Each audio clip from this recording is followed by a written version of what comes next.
রমজানের রোজার গুরুত্ব কতটুকু? রমজানের রোজার অনেকগুলো গুরুত্ব রয়েছে, এর মধ্যে একটা হলো সংযমতা। রমজানের রোজা আমাদেরকে সংযমতার শিক্ষা দেয়, ধৈর্যশীলতার শিক্ষা দেয়।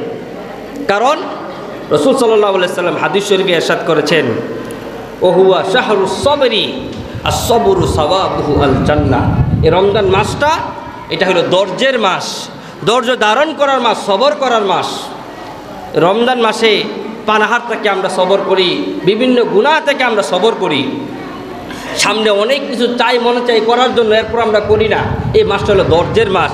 আর রাসূল বলেছেন এই ধৈর্যই মানুষকে জান্নাতে নিয়ে যাবে। সুবহানাল্লাহ বলে।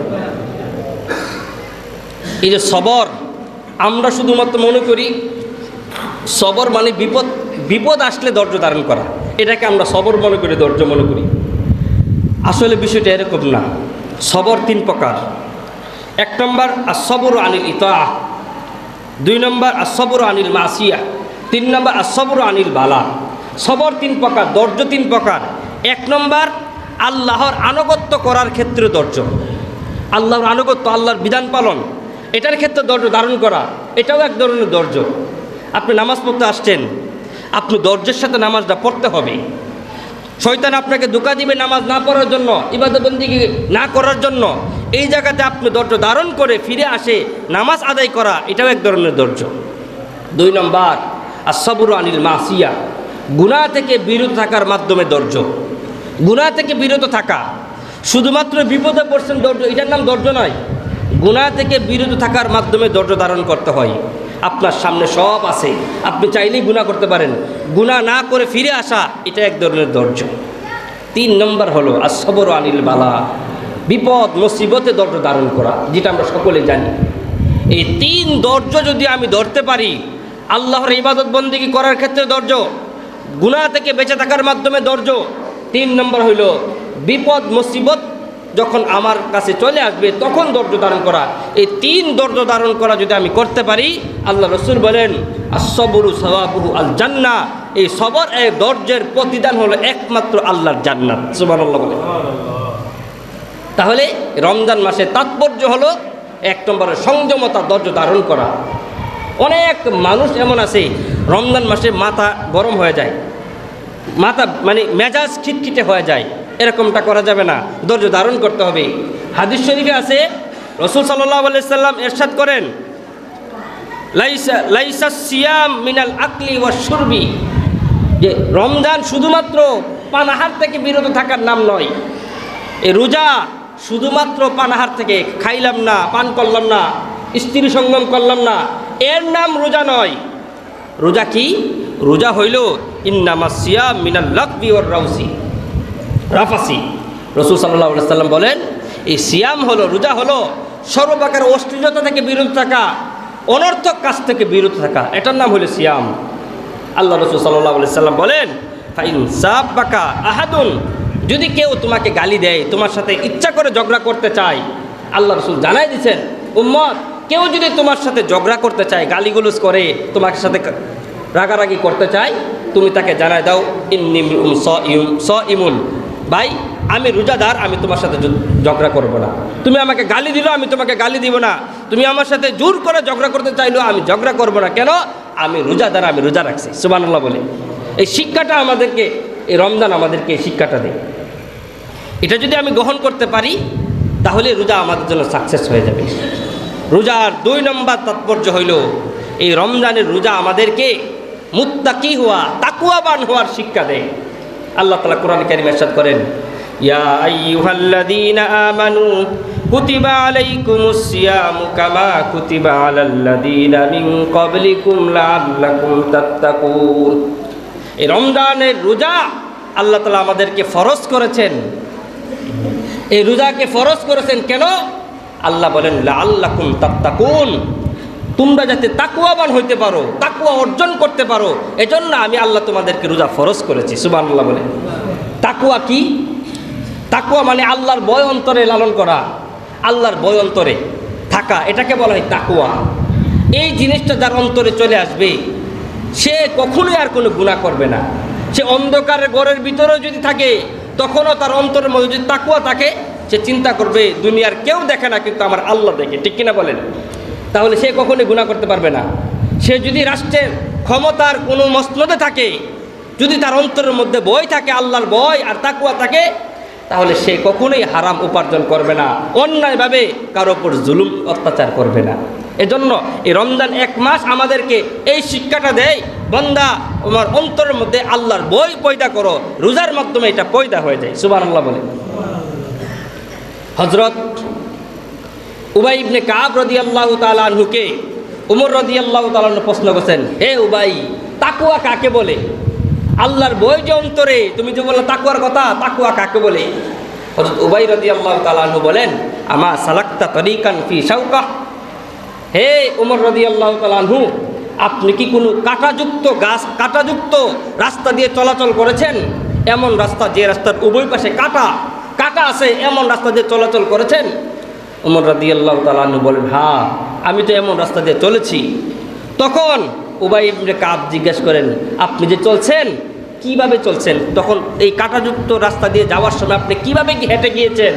হযরত উমর রাদিয়াল্লাহু তাআলা আনহু বলেন, আমি আঁটো হয়ে নিজের কাপড়গুলোকে গুছিয়ে এমনভাবে হেঁটেছি যাতে করে কোনো একটা কাঁটা আমার পোশাকের মধ্যে না লাগে, এইভাবে আমি চলেছি। হযরত উবাই রাদিয়াল্লাহু তাআলা আনহু বলেন, এটার নামই হলো তাকওয়া। সুবহানাল্লাহ বলেন। এই দুনিয়ার পুরাটা হলো কাঁটাযুক্ত, চতুর্দিকে গুনাহ আর গুনাহ, আপনি যেদিকে হাঁটবেন সেদিকে শুধু গুনাহ আর গুনাহ, গুনাহের রাস্তা দিয়ে আপনাকে হাঁটতে হবে, কিন্তু আপনি এমনভাবে হাঁটবেন যাতে উভয় পাশের গুনাহ আপনার শরীরের মধ্যে না লাগে। সুবহানাল্লাহ। এটার নাম হলো তাকওয়া। এই তাকওয়ার শিক্ষাটা এই রমজান আমাদেরকে দেয়। রমজান মাসে যদি আমি আপনি রোজা রাখি, আপনার আমার কি লাভ হবে? রাসূল সাল্লাল্লাহু আলাইহি সাল্লাম রোজার অনেকগুলো ফজিলতের হাদিস বর্ণনা করেছেন। এর মধ্যে একটা হাদিস আল্লাহ রাসূল সাল্লাল্লাহু আলাইহি সাল্লাম বলেন, কুল্লু আমাল ইবনি আদম ইউদাআফুল হাসানাত বিআশরি আমসালিহা ইলা 700 দিআফিন।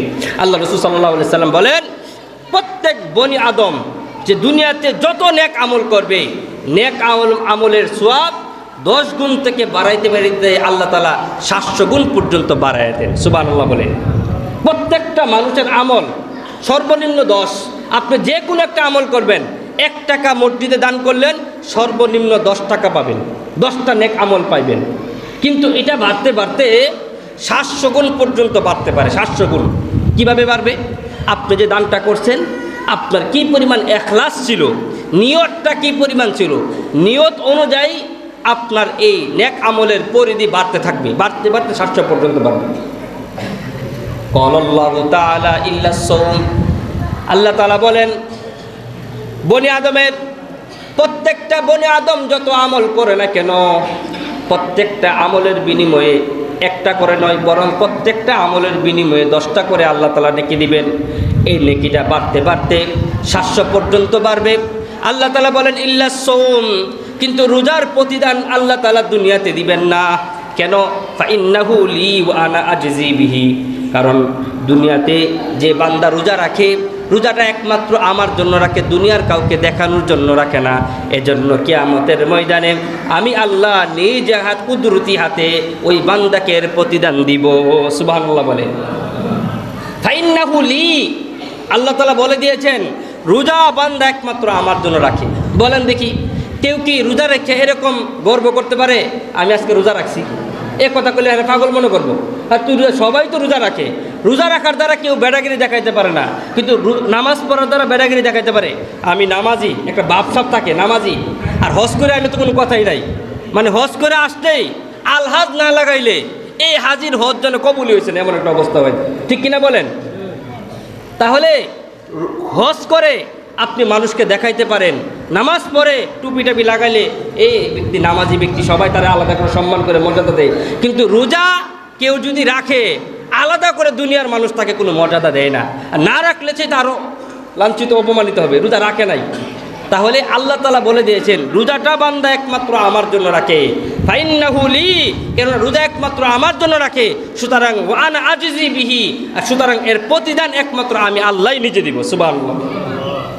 অন্য রিওয়ায়াতে আছে ওয়া আনা উজজা বিহি, যে রোজার প্রতিদান অন্য কোনো কিছু না, আমি আল্লাহ নিজে ওই বান্দার হয়ে যাব। সুবহানাল্লাহ। কারণ রমজান মাসের পানাহার থেকে বিরত থাকা খাবার থেকে পানি পান করা থেকে একমাত্র আমার জন্যই সে বিরত থাকে। এজন্য হাসরের ময়দানে দুনিয়াতে এর কোনো প্রতিদান আল্লাহ তাআলা উল্লেখ করেন নাই যে একটা রোজা রাখলে অতটার এই পরিমাণ সওয়াব পাওয়া যাবে, এগুলো কোনো কিছু আল্লাহ রাসূল বর্ণনা করেন নাই। বলে দিয়েছেন এর প্রতিদান কিয়ামতের ময়দানে আল্লাহ নিজে দিবেন। সুবহানাল্লাহ। পেয়ারাজ একটু চিন্তা করেন রোজার ফজিলতটা কতটুকু। আর হাদিস দরকার নেই, এই এক হাদিসে আমাদের জন্য যথেষ্ট। রাসূল সাল্লাল্লাহু আলাইহি ওয়াসাল্লাম বলেছেন রোজার ফজিলত, রোজার সওয়াব আল্লাহ নিজের কুদরতি হাতে দিবেন। সুবহানাল্লাহ বলেন। এখন একটা চিন্তা করেন তো, আল্লাহ যদি কুদরতি হাতে আপনাকে দেন, আল্লাহকে দেখতে পারবেন কি না? কেউ যদি আপনাকে কোনো কিছু দেয় আপনি তাকে দেখতে পারবেন না? তাহলে জান্নাতে সবচেয়ে বড় নিয়ামত হলো আল্লাহর দিদার পাওয়া। এজন্য কবি বলেন যে জান্নাতে হুর গিলমা জিতনে নিয়ামত হায় তো সবচেয়ে বেহতর নিয়ামতে দিদারে তু। জান্নাতীরা জান্নাতে গিয়ে আল্লাহকে বলবে, আল্লাহ যত হুর গিলমান আপনি আমাদেরকে দিয়েছেন, যত নাজ নিয়ামত দিয়েছেন, এ কোনো কিছু আমাদের দরকার নাই, আমাদের একটা তামান্না, সেটা হলো আপনার দিদার পাওয়া। সুবহানাল্লাহ বলেন। আপনার দিদার পাওয়া, আল্লাহকে শুধুমাত্র দেখা, এটা জান্নাতের সবচেয়ে বড় নিয়ামত হবে। আর এই নিয়ামতটা আপনি পাইবেন আপনি যদি সঠিকভাবে রোজাগুলো পালন করেন, আল্লাহ নিজ কুদরতে আপনাকে রোজার প্রতিদান দিয়ে দিবেন। সুবহানাল্লাহ। এই হলো রোজার ফজিলত একটা। 2 নম্বর রোজার আরেকটি ফজিলত হলো জান্নাত। রোজাদার যারা হবে আল্লাহ তাআলা তাদেরকে জান্নাত দিবেন। জান্নাত যে দিবেন, জান্নাতের একটা দরজা আছে, দরজার নাম হলো রায়্যান। ইন্না ফিল জান্নাতি বাবান। হাদিস শরীফে আল্লাহ রাসূল সাল্লাল্লাহু আলাইহি সাল্লাম বলেন জান্নাতের একটা দরজা আছে, একটা গেট আছে। ইন্না ফিল জান্নাতি বাবান, একটা গেট আছে, ইউকালু লাহু আর রায়্যান, যার নাম হবে রায়্যান। এই রায়্যান নামক দরজা যেটা, এই দরজাটা স্পেশালভাবে আল্লাহ তাআলা শুধুমাত্র রোজাদার যারা তাদের জন্য স্পেশাল করে দিয়েছেন। সুবহানাল্লাহ বলেন। এই দরজা দিয়ে অন্য কেউ প্রবেশ করতে পারবে না, শুধুমাত্র রোজাদার যারা তাদেরকে আল্লাহ তাআলা এই দরজা দিয়ে প্রবেশ করার অনুমতি দিবেন। সুবহানাল্লাহ। বিভিন্ন অনুষ্ঠানে যারা গেস্ট হয়, যারা অনুষ্ঠানের মেহমান হয়, তাদের জন্য এক একটা স্তর থাকে। যারা সম্মানিত বেশি, অনেক উচ্চ পর্যায়ের, তাদের জন্য আলাদা একটা গেট থাকে, ওইখান দিয়ে শুধু তারা প্রবেশ করবে, এদিক দিয়ে জনসাধারণ কেউ প্রবেশ করতে পারবে না। তো আল্লাহ তাআলা জান্নাতেও স্পেশাল গেটের ব্যবস্থা করবেন, ওইটা আলাদা থাকবে, ওইটা শুধুমাত্র আল্লাহ তাআলা রোজাদার যারা আছে তাদের জন্য আল্লাহ তাআলা স্পেশাল করে রেখে দিবেন। সুবহানাল্লাহ বলে। এটা হলো রোজার 2 নম্বর ফজিলত। 3 নম্বর আরেকটি ফজিলত, রোজাদার, রোজা, এই যে আমরা রোজা রাখি, রোজা আমাদের জন্য কিয়ামতের ময়দানে আল্লাহর দরবারে সুপারিশ করবে। সুবহানাল্লাহ বলে। রাসূল সাল্লাল্লাহু আলাইহি ওয়াসাল্লাম হাদিস শরীফে ইরশাদ করেন আস-সিয়ামু ওয়াল কুরআন ইশফাআন লিল আবদি ইয়াউমাল কিয়ামা। কিয়ামতের ময়দানে আল্লাহ তাআলা রোজাকে একটা অবয়ব দিবেন। মানুষ যেমন একটা অবয়ব মানুষ, এরকম রোজাটা একটা অবয়ব হয়ে যাবে। এই দুনিয়াতে মানুষ যে রোজা রাখছে, এই রোজাটা কিয়ামতের ময়দানে ওই বান্দার জন্য আল্লাহর কাছে সুপারিশ করবে। সুবহানাল্লাহ বলে। রোজা ডাক দিয়ে বলবে, আই রব্বি মানাতুহু তাম ওয়াশ শাহওয়াত ফাশাফানি ফিহি। ও আল্লাহ, এই বান্দাকে আমি দুনিয়াতে পানাহার থেকে বিরত রেখেছি, শাহওয়াত থেকে বিরত রেখেছি, আমি রোজা এই বান্দার জন্য আমি আপনার কাছে সুপারিশ করলাম। সুবহানাল্লাহ বলে। সুপারিশ করবে। আবার কোরআনও বান্দার জন্য সুপারিশ করবে। কোরআন ডাক দিয়ে বলবে, আই রব্বি, হে আল্লাহ, মানাতুহু বিল্লাইলি মানাতুহু বিন্নাওমি বিল্লাইল। আল্লাহ, এই বান্দাকে আমি রাত্রিবেলা ঘুমাইতে দেই নাই কোরআন কারীমের তেলাওয়াত শোনার জন্য, কিন্তু বান্দা ঘুমায় নাই, এজন্য আমি আপনার কাছে সুপারিশ করতেছি। আল্লাহ রাসূল সাল্লাল্লাহু আলাইহি ওয়াসাল্লাম বলেন ফাশাফাআন, এই উভয়জনের সুপারিশ আল্লাহ তাআলা কবুল করবেন। সুবহানাল্লাহ বলে। তাহলে এই রমজান মাসে আমাদের যে বিষয়গুলো করণীয়, এর মধ্যে একটা হলো রোজা যেমন রাখা, কোরআনে কারীমের তেলাওয়াতও তেমন করা। কোরআনে কারীমের তেলাওয়াতের 2টা দিক হইতে পারে, নামাজের মধ্যে তেলাওয়াত শোনা অথবা করা, আর একটা হলো এমনিতে আলাদা আলাদা করে কোরআন তেলাওয়াত করা। আজকে যদি এখানে যারা আসছেন 100 জন মানুষের মধ্যে জিজ্ঞাসা করলে 90 জন মানুষ এমন পাওয়া যাবে যারা কোরআনে কারীমের তেলাওয়াত একেবারেই পারেন না, একেবারেই পারেন না। এমন লোক আছে যারা শিখার চেষ্টাও করেন না। এই রমজান 1 মাস প্রত্যেক দিন জোহরের নামাজের পরে এখানে বয়স্ক কোরআন শিক্ষার ব্যবস্থা প্রত্যেক বছরই করা হয়, কিন্তু আমরা কেউ চেষ্টা করি না। এই জোহরের পরে বলেন, জোহরের পরে কী এমন কাজ আছে, সবাই বাড়ির দিকে ঘুমায় থাকবেন অথবা কেউ মোবাইল চালাইবেন, এইভাবে সময়টাকে আমরা নষ্ট করে দেই। এই যদি এই সময়টা 10টা মিনিট, 15 মিনিট, 20 মিনিট সময় যদি আমি এই কোরআনে কারীমটা একটু শিক্ষা গ্রহণ করি, কমপক্ষে 4টা-5টা সূরাও যদি আমি শুদ্ধভাবে শিখতে পারি, তাহলে তো আমার নামাজটা আদায় হয়ে গেল। কত মানুষ এমন আছে যারা 50 বছর 60 বছর ধরে নামাজ পড়তেছে, বিশ্বাস করেন আপনার নামাজ আল্লাহর দরবারে কবুল হইতেছে না, আল্লাহর দরবারে কবুল হইতেছে না।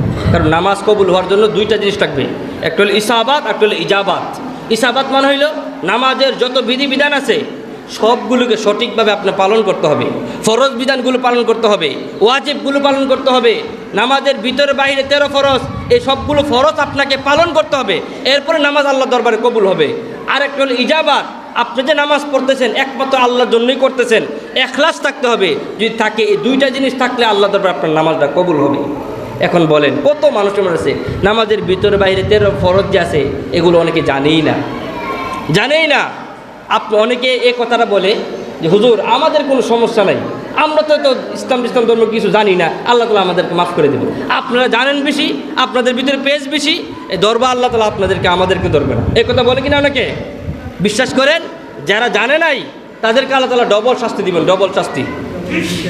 আল্লাহ তাআলা তোমাকে একটা ব্রেন দিয়েছিল, তুমি জানলা না কেন? না জানার কারণে একটা শাস্তি, এরপরে না জানার কারণে যে করো নাই, না করার কারণে আল্লাহ তাআলা ডবল শাস্তি দিবেন। এজন্য যারা আছেন শরীয়তের বিধিবিধানগুলো আমাদেরকে জানতে হবে। যেই বিধানটা আমার জন্য ফরজ ওই বিধানের এলেম জানা আমাদের জন্য ফরজ। এই কথাটা আবার বলতেছি, যেই বিধান আল্লাহ তাআলা আমার জন্য ফরজ করেছেন ওই বিধানের এলেম জানাও আল্লাহ তাআলা আমাদের জন্য ফরজ করেছেন। আপনারা মক্তবের বাচ্চারা যে পড়ে তলাবুল ইলমি ফরিদাতুন আলা কুল্লি মুসলিম ওয়া মুসলিমাত, এই যে হাদিসটা প্রত্যেকটা মুসলমানদের উপর ইলমে দ্বীন অর্জন করা ফরজ। কোন এলেম অর্জন করা ফরজ? যেই আমল ফরজ ওই আমলের এলেম অর্জন করা ফরজ। কতজন আছে আমরা এগুলো জানি? কতজন আছে আমরা কোরআন তেলাওয়াতটা শুদ্ধ 4টা সূরা শুদ্ধ করে বলতে পারেন না? এরপর আপনি শিখেন না, কেন শিখেন না? অনেকে শুধুমাত্র লজ্জার বয়ে এই মসজিদে বসে না, লজ্জা যে আরে আমি তো পারি না, এটা তো জানালে বুঝুরে। আরে ভাই আপনি দুনিয়াতে সামান্য একটু লজ্জার বয়ে আপনি কোরআনটা শুদ্ধ করে শিখলেন না, তো সারা জীবন নামাজ পড়লে আপনার কোনো নামাজ তো কবুল হবে না। কিন্তু কবরে গিয়ে এই কথা বলতে পারবেন? লজ্জা দেখাইতে পারবেন? দেখাইতে পারবেন না। দুনিয়ার লজ্জা নয়, দুনিয়ার কষ্ট নয়, দুনিয়ার সুখ নয়। কিয়ামতের ময়দানে আল্লাহ তাআলা এক ব্যক্তিকে জাহান্নামে দিবেন, বলবেন ফেরেশতাদেরকে, এই ফেরেশতা যাও এই বান্দাটাকে জাহান্নামের ভিতরে ঢুকাইবা আবার বাড়ি করে নিয়ে আসবা, এতটুকুই। তার একবার ঢুকাইবা আর বাড়ি করে নিয়ে আসবা। একজনকে নিয়ে দুনিয়াতে কিয়ামতের ময়দানে তাকে জাহান্নামে নিবে, জাহান্নামে নিয়ে আবার বাড়ি করে নিয়ে আসবে। বের করে আসার পরে আল্লাহ তাআলা জিজ্ঞাসা করবেন, বান্দা দুনিয়াতে কি পরিমাণ আরামে ছিলা, শান্তিতে ছিলা? মনে করেন ওই বান্দা দুনিয়াতে সবথেকে শান্তিতে ছিল। যেমন ডোনাল্ড ট্রাম্প ধরেন, পৃথিবীতে সবচেয়ে সুখী মানুষ তো সে। তার একবেলা খাবার জানে কত কোটি টাকা লাগে শুধু একবেলা খাবার তার তৈরি করার জন্য, কোটি টাকা খরচ করে শুধু একবেলা সকালবেলা নাস্তা তৈরি করার জন্য। এরকম ডোনাল্ড ট্রাম্পকে ধরেন, ডোনাল্ড ট্রাম্প ধরে নিলাম আর কি। এই ট্রাম্পকে যখন কিয়ামতের ময়দানে আল্লাহ তাআলা বলেন, এই ট্রাম্পরে নিয়ে জাহান্নামে ঢুকায় বাড়ি করে নিয়ে আসো। বাড়ি করে নিয়ে আসার পরে জিজ্ঞাসা করবে, এই ট্রাম্প দুনিয়াতে কি পরিমাণ আরামে ছিলা, কি পরিমাণ শান্তিতে ছিলা? ট্রাম্প ডাক দিয়ে বলবে, দুনিয়াতে আমি কোনো শান্তিতেই ছিলাম না। নাউজুবিল্লাহ বলে, দুনিয়াতে আমি কোনো আরাম আয়েশ পাই নাই, সামান্য একটু জাহান্নামের বাতাসটা তার শরীর লাগছে, এরপরে সে দুনিয়ার সমস্ত আরাম আয়েশ ভুলে যাবে। বুঝতেছেন কথাটা? আরেক ব্যক্তি দুনিয়াতে সবচাইতে খারাপ অবস্থায় ছিল, ঠিকভাবে খাবার খেতে পারে নাই, টাকা পয়সা ছিল না, থাকার মতো কোনো জায়গা ছিল না, কষ্ট আর কষ্ট, জেলখানাতে পড়ে ছিল, শুধু জুলুম নির্যাতন, আয়না ঘরের মধ্যে ছিল। মনে করেন যার যত কষ্ট হইতে পারে সব কষ্ট ভোগ করার পরে কিয়ামতের ময়দানে আল্লাহ তাআলা ওই বান্দাটাকে ডাক দিয়ে বলবেন, এই বান্দাটাকে একটু জান্নাতের ভিতরে ঢুকায় আবার নিয়ে আসো, জান্নাতে ঢুকাও আবার নিয়ে আসো। ওই বান্দাকে জান্নাতে ঢুকায় আবার ফিরায় নিয়ে আসবে। আনার পরে জিজ্ঞাসা করবে, বান্দা দুনিয়াতে কি পরিমাণ কষ্ট ভোগ করছিলা, দুনিয়াতে কি পরিমাণ কষ্ট ভোগ করছিলা? ওই বান্দা ডাক দিয়ে বলবে, আল্লাহ দুনিয়াতে আমি কোনো কষ্টই ভোগ করি নাই। সুবহানাল্লাহ বলে। বুঝতেছেন কথাটা? তো জাহান্নামের ভয়াবহতা এত বেশি হবে, জাহান্নামে ঢোকার পরে দুনিয়াতে যে আরাম আয়েশে ছিল এটা সে একবারে ভুলেই যাবে। আর জান্নাতের নাজ নিয়ামত এত বেশি হবে, জান্নাতে প্রবেশ করার পরে দুনিয়াতে যে কোনো বান্দা কষ্ট ছিল এই কথাটাই সে ভুলে যাবে। সুবহানাল্লাহ। এজন্য দুনিয়ার সুখ নয়, দুনিয়ার কষ্ট নয়, দুনিয়ার অপমান নয়, আখিরাতের সুখ হলে আসল সুখ, আখিরাতের কষ্ট হলে আসল কষ্ট। এই বিষয়গুলো আমাদের খেয়াল রাখা। আল্লাহ রাব্বুল আলামিন আমাদের সকলকে এই পুরা রমজানে আমরা যাতে সুন্দরভাবে রমজানের বিধিবিধানগুলো পালন করে, যেই মাসআলা আপনি জানেন না ইমাম সাহেব আছেন, মুয়াজ্জিন সাহেব আছেন, আশপাশে অনেক ওলামায়ে কেরাম আছেন, তাদের কাছ থেকে জেনে নেবেন। যেটা জানেন না এটা জেনে নেবেন। আপনাদের কাছে উদাত্ত আহ্বান থাকবে, 1 মাস রমজান, এই একটা মাস, এই মাসে কমপক্ষে 4টা সূরা যাতে আপনি শুদ্ধ করে শিখতে পারেন, এই প্রতিজ্ঞাটা করেন। আর যারা কোরআনে কারিমের তেলাওয়াত করতে পারেন, কমপক্ষে 1 পৃষ্ঠা হলেও কোরআনে কারিমের তেলাওয়াত করেন। কারণ আল্লাহ তাআলা এই মাসে কোরআনে কারিম নাজিল করছেন। এই মাসে যদি আমরা কোরআনে কারিমের তেলাওয়াত না করি, তাহলে এর থেকে হতভাগা আর কী হবে বলেন। আর একটা বিষয় হলো এই তারাবির নামাজ, উদারত আহ্বান থেকে 20 টাকার তারাবির নামাজটা পড়েন। অনেকে বেহুদা কাজে, মানে একটু কষ্ট লাগতেছে এই জন্য চলে যায়, 4 রাকাত 8 রাকাত 12 রাকাত পরে চলে যায়। আপনি 20 টাকা পড়লে আপনার কী এমন ক্ষতি হয়ে যাবে? একটু কষ্ট লাগবে, সামান্য একটু কষ্ট লাগবে, এটাই তো, দাঁড়ায় থাকতে একটু কষ্ট লাগে। কিন্তু আমি গত জুমাতে বলেছিলাম, প্রত্যেকটা অক্ষরের বিনিময়ে কমপক্ষে 100 করে নেকি পাবেন। সুবহানাল্লাহ বলেন, 100 করে নেকি পাবেন। এটা আর অনেকবার বেড়ে যাবে। এই জন্য সকলের কাছে অনুরোধ থাকবে, এইভাবে যদি আমরা এই পুরা মাসটাকে ইবাদত বন্দেগীতে যদি কাটাতে পারি, আল্লাহ তাআলা আমাদের সকলকে তৌফিক দান করুক। আমিন। ওয়া আখির দাওয়ানা আলহামদুলিল্লাহি রাব্বিল আলামিন।